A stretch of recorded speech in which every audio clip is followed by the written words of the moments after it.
my back. I'm sorry. It's okay. No. They have a prayer for each step to slow us down, but we don't really have such a thing in Christianity. The only time we have a walking prayer is actually during this week on Good Friday. If you go to church, you will see many people walking around the church. So people wanted to walk in Jerusalem where Jesus had walked. In the early church, they knew that that would probably never be possible financially, and so they put these 14 images or pictures on the wall in the local church, and the people would walk around and look at those and remember the last days in the life of Christ. In some churches, they're tiny little pictures. In our gorgeous chapel here, they're magnificent, marble statues that came from Italy and gifts. And so there's, they'll have that prayer tonight. It's quite brief, 7 to 7:30. It's a beautiful devotion. If you want to have one final thing to do for Lent. I remember seeing some of the stations in Jerusalem. I didn't go to the whole thing, but I visited some of the places. I remember. The old ones. Yeah, sure. So that will be tonight at 7 o'clock for a half hour. And he said, we have the tradition of giving up something during these days, but sometimes it's good to also add instead. Right, sure. So we're very honored and grateful to Rabbi Kolakowski, who's come from Sullivan County, his first visit, and we're very grateful to him for sharing his tradition with us. And only in America, as we say. We want to go. This young woman is from the service, and so she and her husband are the representatives of the people that made that possible for us to be free to go where we wish to go. So we'll pray for a minute. I'm just going to let that be, but we'll symbolically light this candle. And just pray for your family. Pray for all of you. Thanksgiving to you and to everyone. Monday will be Passover, wonderful feast, and that's 2 Jewish students in this class as well. So happy feast to them. And for us, Holy Week coming up. And after the prayer, could I sing a tune, maybe just to get, with the light still off, we'll get to something. Wonderful. All right. Okay. Happy. All right. Music is a universal language, so great. So God, we thank you for each other, and we thank you for this country. We thank you for those who protect us. We ask you to bless Rabbi Kolakowski's family now. Bless all of the families represented in this room. Please touch especially the parents of these students with your love and your protection. Do not think that the words of prayer as you say them go up to God. It is not the words themselves that ascend. Rather, it is the burning desire of your heart that rises like smoke to heaven. If your prayer consists only of words and letters, but does not contain your heart's desire, how can it rise up to God? Whenever I pray, O Blessed One, let my words be only the containers of my passionate love for you. Free me from the false notion that any combination of letters, regardless of how poetic or pious, can make a prayer beautiful. Unless the words I speak in prayer are aflame with my love for you, they fall from my lips to litter the floor of my place of prayer. And the incense of my worship is held earthbound by the gravity created by my lukewarm heart. If my prayer is to ascend to you, then I must move beyond mere words to the power of the heart that even the most humble speech may contain. So let me have a poverty of words, that each one may be filled with great richness, and save me from the error of believing that you find delight in the length of my prayers, instead of in the love with which I fill them.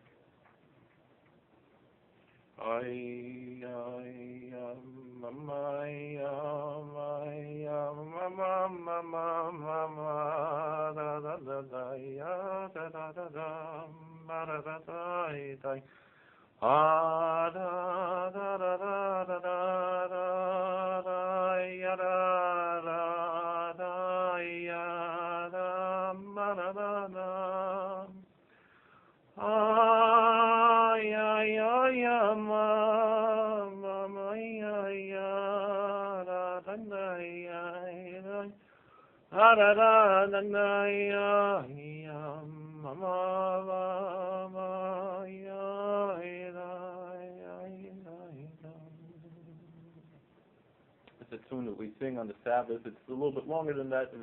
There's words to it also. I just wanted to share that a little bit to open up the heart to something. I don't have such a good voice, but at least. The heart, right? Yeah, and that's what we just read. I want to thank Almighty God for this opportunity to speak to you all, and I pray that I should sanctify His name. In our tradition in the Talmud, it says that any discourse we should open up with honoring our host, and I want to thank Sister Peggy for this it's a very special thing to give me this opportunity, and to thank the college here for everything. And I had a very nice time spending with Father over there.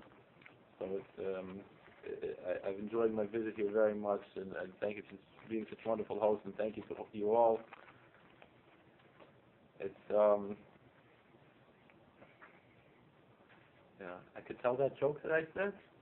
No, it's not appropriate. Okay. So you can show them the gift. Yeah, no, because we also have it says in the Talmud you open with a joke, so I'm trying to think of a good one. If it's too offensive, I won't say it. Yeah. No, a friend of mine, when I went to high school, one of the boys, he went to St. John's, where Sister Peggy also went, and down the block from us in Queens. So he said he had a professor was a nun, and she asked if there was anyone Jewish in the class. And he raised his hand and said, "Me and the guy on the wall." So, yeah. And that's, I hope that didn't offend, but so, but really, that's the thing, is that, like Sister Peggy was saying to me earlier, is that, we realize that, when Pope John Paul said, oftentimes the Jews are the elder brothers in faith, brothers and sisters in faith, to the church, and so much, and I'm going to discuss this later, of what is involved in everything. It can only be really understood through the lens of the Jewish tradition, which is not only in the Old Testament, but to read the New Testament, you have to at least be knowledgeable of the Jewish tradition and the culture that Jesus lived in order to really understand what is going on, or else you might have different views. You might think that John the Baptist, that was what church he went to, and not what his occupation was. And Sister Peggy asked me to speak about personal experiences in a personal life, and I shared a little bit of that with a tune that we sing on Shabbos, on the Sabbath. It's a Hasidic tune. It's more recent, one of the more recent hymns that was written in the Hasidic history, and not written earlier, which we have devotion to those hymns. Excuse me. But in the Jewish tradition, everyone, we read the Bible. I remember coming across a secular Bible scholar, himself of Jewish ancestry, from Washington D.C., and he told over a story. He said that he was sitting with other secular Bible scholars, and they were discussing what's the Bible's view on this or that or different things, and then they were drinking at a bar or something. There were secular scholars, there were professors, and one, he was particularly drunk, and he said, when in our tradition in the Talmud it says when wine comes in, secrets come out, and sometimes they're bad secrets, sometimes they're good secrets. Sometimes it's what's inside of you. It's whatever's inside sometimes can come out through that, letting loose of those inhibitions. And he said, the Bible doesn't have anything in particular of an opinion on anything. The Bible is, I think he said, raw energy, is the way this secular scholar described it. And ultimately, I think that's true to the point of anyone who views those outside, I'm Jewish, and this is a Catholic institution, and what we share in common is an oral tradition. We have different oral traditions, obviously, but we share that in common, that unlike most Protestant denominations, and I don't know, maybe there could be Protestant students in the class also, but most Protestant denominations have the approach of solo scriptura, that they only study the Bible and they do not accept any outside traditions. And I don't mean to be offensive, and I don't mean to put it down, but it's ingenuous to say that there is any such thing as sola scriptura unless you're reading in the original tongue. Because any translation of the Bible is, by virtue of its translation, an oral tradition. Because how do you know how to translate something?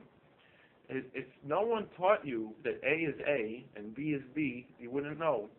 They tell a story like that in the Talmud, that he came to a rabbi and he said, I want to study, but solo scriptura. I don't want any traditions. I just want the Bible. It's a story in the Talmud. So the rabbi said, all right, well, you got to learn to read first. This is A is A and B is B. Come back tomorrow. So the next day he said, B is A and A is B. And he said, but yesterday you taught me A is A and B is B. Now you're telling me A is B and B is A. He said, well, that's why you need an oral tradition. Because you don't know how to read without an oral tradition. Someone needs to teach you how to read. So if you don't have a tradition, you don't have anything. And so the Catholic Church has its traditions. It has its doctrine. That's clear and most certainly Catholic. The Jewish religion, of course, there are different movements, but in general, the Orthodox tradition has certain dogmas that are accepted among the Orthodox world. Maybe they're not accepted as much in most of the Jewish people who are not Orthodox, but and within Orthodoxy, there's a tremendous amount of diversity. But there are certain things that are clear, although there are certain things that probably the thing that's most clear is that things aren't clear. That we do have arguments, but there's nobody arguing certain things. There was in the medieval times. You read in your book about Maimonides. So Maimonides was universally accepted now, and the dogmas that are accepted in Orthodox Judaism were the ones that Maimonides picked to be the dogmas based on his scholarship and his study. And he had but he was a very controversial figure in his time. And one of his main opponents, we printed together in the book his arguments against Maimonides and his code of laws. And so, I remember in Yeshiva they said, we know God is one because Maimonides and the Ravid don't disagree. They both agree on that. So that's it's a joke, obviously, but meaning there's certain things that are not argued on, but some things, little details here and there, there's argument. But yes. Tell them about your faith journey because they'd love to Okay. hear your story. All right. So, when I didn't grow up in an Orthodox Jewish home. My grandparents were Orthodox, not Hasidic. They were modern Orthodox, which the modern Orthodox world lives like Sister Peggy told you about Senator Lieberman, who's a modern Orthodox Jew. He keeps the Sabbath, he keeps kosher, but he lives, he's educated and he was a senator. Now he's retired, but he lives a life that's basically very similar to most people, but still religion is a very major thing in his life. It affects his daily life in a very strong way, and yet he's considered to be a modern Orthodox Jew, maybe because his wife maybe dresses differently than is the standard even within modern Orthodoxy, or things like that. Some people will say are signs of different things. He doesn't always cover his head when he's at work, which is really technically okay, but it's something that's not generally done, and things like that. But still, he's an Orthodox Jew, and my grandfather was basically of a blessed memory. He was basically very similar type of. He wasn't a senator, but he was a parole officer for the state. But he lived a very similar type of lifestyle. And my grandmother, she should be well. And my mother grew up in that environment of Orthodox Judaism, but she left. My father grew up my father is Polish and Italian, and he grew up going to Catholic school, and he was going to church and everything, and they met each other, whatever it was, and my mother's parents weren't so happy about it, that she married out of the faith, and she wasn't so religious that she wanted him to convert anyway, it didn't matter to her, and but when I was born, so that my mother's parents did not come to my parents' wedding. They were married by justice of the peace, but in a park with the whole wedding. I work now as a justice of the peace, sometimes not justice of the peace, but I sign marriage licenses and things, and even secular weddings. So that's something I do. Just I enjoy and legally I'm allowed to as a ordained member of the clergy. But when I was born, so then my grandparents made sure that I was brought into the rites of their respective religions. I was baptized in the Catholic Church, as my sisters were, and I also had the bris in the Orthodox synagogue. My grandfather, arranged that in the synagogue there, and all of my sisters who were baptized, but they also received Hebrew names. My grandfather was called to the Torah. Yes. What were you saying? Your grandfather did you when you were? I had the circumcision, which is not just a medical procedure in the Jewish world, but it's a religious rite.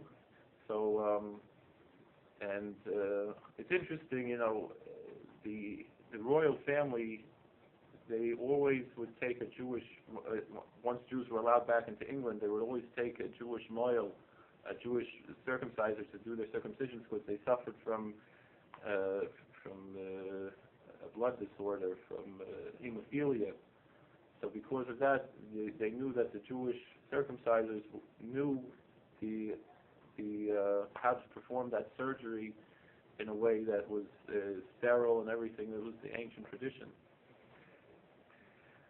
So I grew up in a home. We had both. We celebrated Christmas and Hanukkah. We celebrated Easter and Passover. But Passover was always overshadowed. I think Christmas overshadowed Hanukkah in my house. But Passover overshadowed Easter in my house. Because my mother, even though she's not so Orthodox, but when it came to Passover, she said one year she didn't keep Passover and she broke her leg. So after that, she's like, she's going to keep Passover. So now, I make Passover in my house, and like my mother and my sisters, they come to the Seder in my house. And if anyone wants to come, you can contact me. If you want to make it home all the way to Bethel, it's far away, but we always invite anybody who wants to come, or for a Sabbath or any time.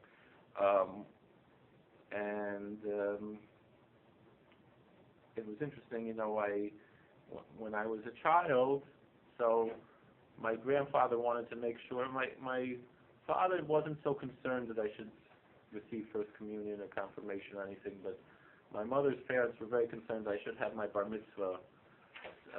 Two of my sisters did go on to have their confirmation, their First Communion, one didn't. But she also didn't have anything particular about mitzvah. In the Orthodox community, the bat mitzvah was never really celebrated so much, but although now some people do. But I had my bar mitzvah. It wasn't a big deal. I went to some of my friends, and they were these big, lavish parties, growing up in a generally secular Jewish community. But my bar mitzvah was a very simple thing. It actually was not on the Sabbath because my grandfather didn't want us to break the Sabbath. When do we end? 3:30? Okay. So we had it on a Monday morning because we read the Torah on Saturdays, on Mondays, and on Thursdays. And we also, on certain holidays, it falls on a different day of the week or the first day of the new month, the new moon. So it was a Monday morning, and I had my bar mitzvah.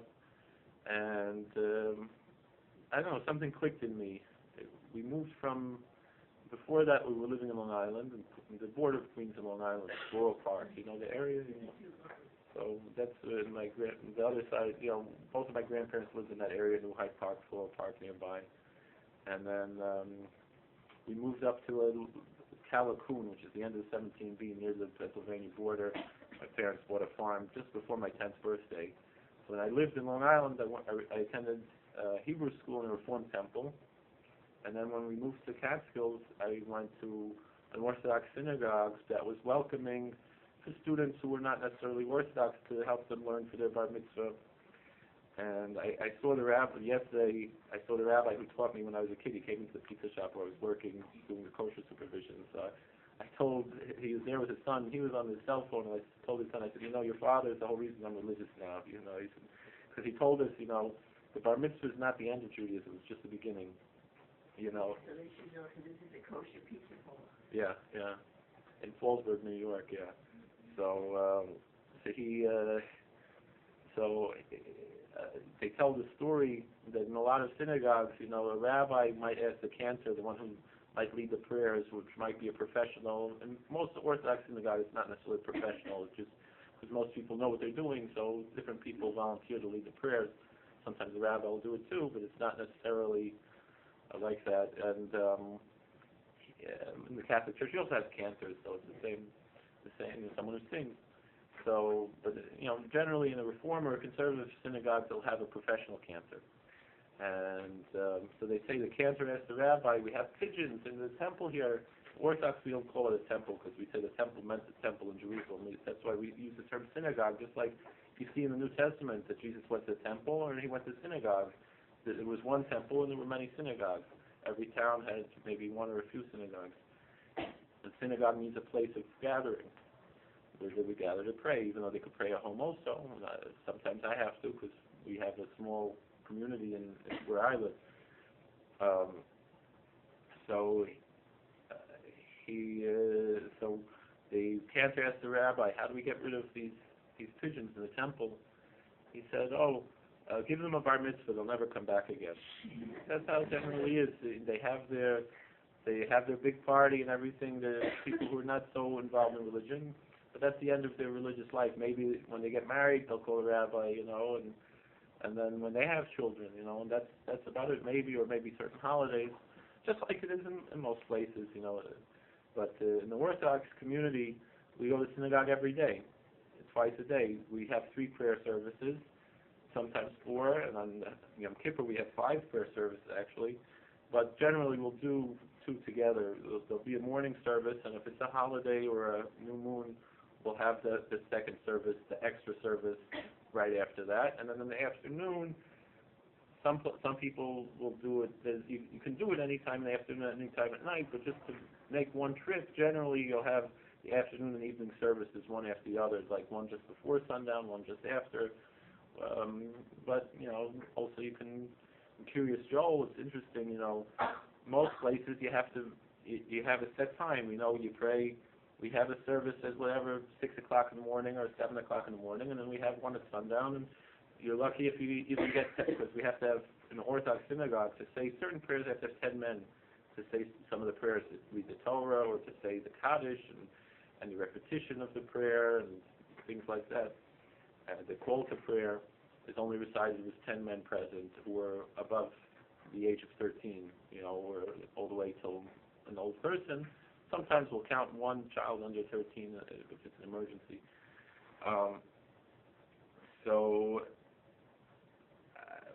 You know, most, you know, like where my grandfather lived, you know, you had that one service, 6 o'clock in the morning, and if you missed it, you had to pray at home or get on a bus and go, or get in your car and go to Brooklyn or the other side of Queens or something, because it was a small community. In a place like Curious Joel, you can go any time in the morning, you catch the morning, there'll be one after the other, there'll be 3 or 4 services going on at the same time, and it's like a factory, they say, you know, and the same thing in the afternoon, you want to catch afternoon service, the evening service, the people are there praying most of the day, you know. Where do you live now? So I live in White Lake, New York, so up there we have trouble getting 10 men together, you know. It's not like a community like... No, it's a very small community. In the summertime, it's very strong, and also people come up weekends. But we have about 5 families who are Orthodox who live there, and then other Jewish families who come and pray with us, you know, even if they're not necessarily Orthodox. And we manage. Yes, sir. So, I don't want to ask the incorrect question. No, you can ask whatever you want. I don't get offended. You Orthodox or you say? Very good question. So Hasidic is a type of Orthodox. You know, just like Jesuit is a type of Catholic, you know, something like that. So like the different orders and different. So within the Hasidic community is one that basically began about 300 years ago, and there's a lot of similarities actually. What I brought in last time, you know, Chaim Potok wrote a book that's very famous called The Chosen. It's about a boy whose father was a Hasidic Rebbe, who was a leader in the Hasidic community, and his friendship with a boy who was modern Orthodox, And the modern Orthodox boy mentioned to the Hasidic boy, it seems almost Catholic, the way that you approach the Rebbe is like going to a priest, which is very foreign to most other Orthodox Jews, this type of devotion to a Rebbe that you have in the Hasidic community. And it's, even though it's founded in biblical principles and in Talmudic principles, but it's different, but there's similarities, and and it's quite interesting how many similarities there are. The Hasidic community began about 300 years ago. You had in your book the Baal Shem Tov, who lived in Ukraine. I visited his grave once in Ukraine, made a pilgrimage there. He saw that at his time in history, most of the Jewish community was losing their spirituality, or they felt the only way to really be spiritual was if you were a great scholar. And he wanted to teach, if God is only one, means God is everywhere, there's no place empty of Him. Whatever you do, you can dedicate to the service of God. Meaning you could be a tailor, you could be a shoemaker, and everything you do is ultimately in service of God. It's ultimately a holy experience. And he taught that we should serve God with joy, as it says in Psalm 100, serve the Lord with joy. That's something he put a lot of emphasis on.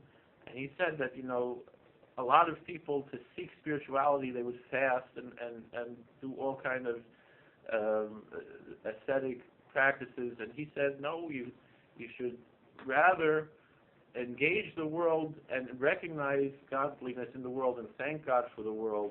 And he said that the love of your fellow person, like it says, love thy neighbor in Leviticus, the love of God, like it says in Deuteronomy, and the love of God's word that we see in Psalms, that those loves are greater than fasting for 1,000,000 days, to be living in that love of your fellow, love of God, love of His word. And so the Hasidic world, nowadays people think that Hasidic Judaism is a very austere and very conservative group, and it is a very conservative group for the most part. Not all of Hasidism, but generally the bigger communities are more conservative, more. But when it started, it was considered to be a radical departure, and it met with great opposition from many of the rabbinical leaders, although many of those leaders who opposed Hasidism in its early days later became Hasidics themselves, after, almost like how Paul fought the early church, and then he became the head of it. It happened in the Hasidic tradition also, that there was the opposition that came, and then many of those who opposed became the big leaders, and these were men who were great scholars, and they fought so much against Hasidic Judaism, and then they adopted it themselves. And so the founder of the Satmar dynasty, what's now the Satmar dynasty, his great-great-grandfather, the first from the Teitelbaum family, Rabbi Moses Teitelbaum from Uhel, he was originally an opponent of the Hasidic movement, and then he adopted it, and now that's one of his 7 generations down from him. They're the biggest Hasidic community in America, maybe in the world. And the Lubavitch community also was from Russia, from Belarus. They started, it was a very, the first leader of their movement, also 7 generations back, Rabbi Shneur Zalman of Liadi, he was also an opponent of the Hasidic movement, and then he adopted it later, and he became one of the biggest, thinkers and philosophers in the Hasidic movement. So, over time, like I said, in those areas, particularly in Russia and Ukraine, where the Hasidic movement began, there was great opposition to it, and Lithuania, there was tremendous opposition.